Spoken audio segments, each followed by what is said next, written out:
নমস্কার, জয় শ্রীকৃষ্ণ। আজকের লাঞ্চে ছিল কাঁচকলা আলু তরকারি, কুমড়ো দিয়ে ডাল, বেগুন শসা আর বেগুন ভাজা। আর এই বেগুন শসাটা আমি বানিয়েছিলাম। তার জন্য একটা বেগুনকে 4 পিস করে কেটে নিয়েছিলাম।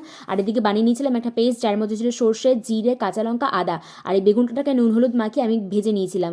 আর এই ভাজতে গিয়ে আমার যে সমস্যা হয়েছিল, কারণ বেগুনগুলো কিছুতেই আমি উল্টাতে পারছিলাম না, তো কোনোভাবে উল্টে পাল্টে নিয়ে আমি ফাইনালি তুলে নিয়েছিলাম ভাজা বেগুনগুলো। তারপর ওই একই কড়াইতে দিয়ে দিয়েছিলাম তেল, আর যার মধ্যে দিয়েছিলাম কালো জিরে আর কাঁচা লঙ্কা ফোড়ন। তো তারপর দিয়ে দিয়েছিলাম সেই সর্ষের পেস্টটা। তো সর্ষের পেস্টটাকে দিয়ে ভালোভাবে মিশিয়ে নাড়িয়ে চাড়িয়ে দিয়ে দিয়েছিলাম রেড চিলি পাউডার, কারণ লাল লাল ব্যাপারটা না হলে ঠিক ভালো লাগে না। আর এটা দেওয়া মাত্রই দেখো কালারটা কি সুন্দর এসেছে। তো এইটা ভালো করে কষিয়ে নেওয়ার পর যখন তেল ছেড়ে দিয়েছিল, আমি অ্যাড করে দিয়েছিলাম কিছুটা জল। আর জলটা ফুটতে আমি অ্যাড করে দিয়েছিলাম সেই ভেজে রাখা বেগুনগুলো।